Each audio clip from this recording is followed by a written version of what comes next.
So I saw the title of this video and I took that personally. I hate phasers. How can someone hate phasers? Let us shame this person by watching this video. I don't really like phasers.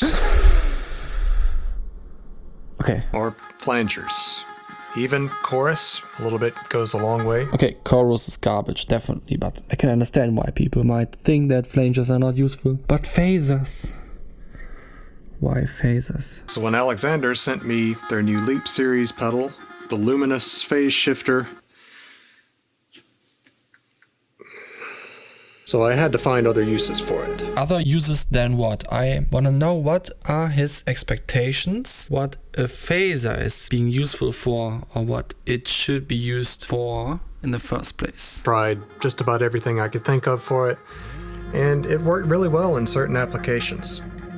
Not too well in others. I tried introducing it to my other Alexander pedals, and it was bullied. Bullied by who? Rewind? What is this? I wish I was knowledgeable about guitar pedals. I don't have any of them, even though I think they are really cool. I'm not playing the guitar. If I was, then probably I would have some. What I find kind of cute about pedals is that they are basically like plugins, but there is just so much less to consider. Like even the whole concept of tempo sync makes no sense on a guitar pedal, because there is no project position and no BPM in the real world. And that's just a weird concept to me. I just find that so weird and cute.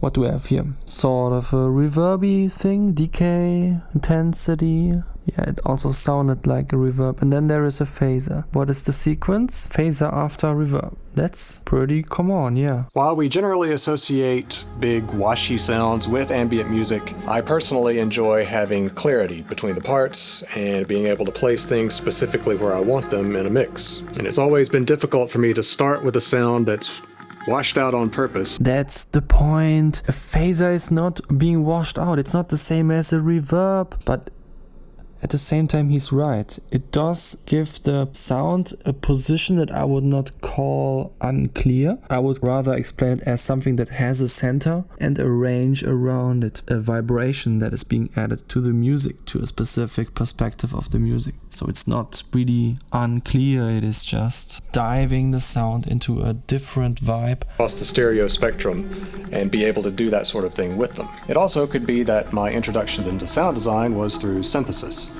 in which we can generate movement within a patch without having to resort to external effects all the time. Wait. I try to figure out... No, wait. Okay, so there was a part in his life in which he was just exposed to synthesis completely without effects.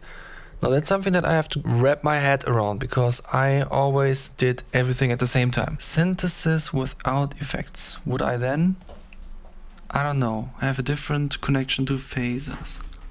Some synthesizers come with a phaser. That's why I'm not quite sure. You are definitely exposed to a few phasers, even without a dedicated effect section. If I can do something with my Moog Matriarch, that would be interesting and change my opinion on phasers once and for all. Oh, the video is not about that he hates phasers, but it is about how he stopped hating phasers.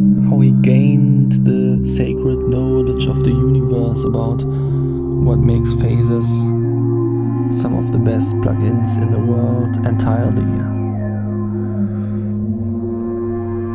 But because this hidden knowledge is forbidden from...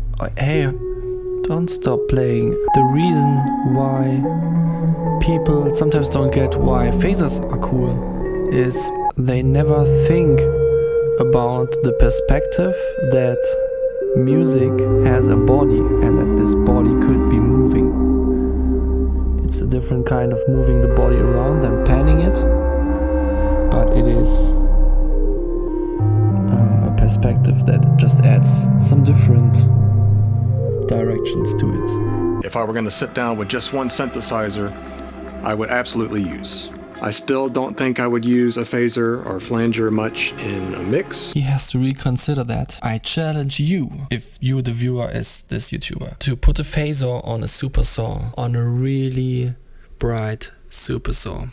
because then you will see a phaser can be set up to cut some holes into the noise. In these upper ranges where the noise can barely still be heard as a tonal thing, phaser can really tidy up the spectrum. And because it is constantly moving and not like an equalizer, just some curve that stays the way it is, it moves the signal out of the way in rhythmical ways. If you now think about a mix, you could imagine situations in which you want an object to generally be present, but at the same time put itself out of the way in regular intervals to show that the other elements also want to breathe through. And if you really think about this perspective, then you should come to the conclusion that a phaser surely belongs into a mix. Alright, let's wrap this up. This YouTuber just had a really big breakthrough. Some effect types really explain themselves almost automatically, like auto-tune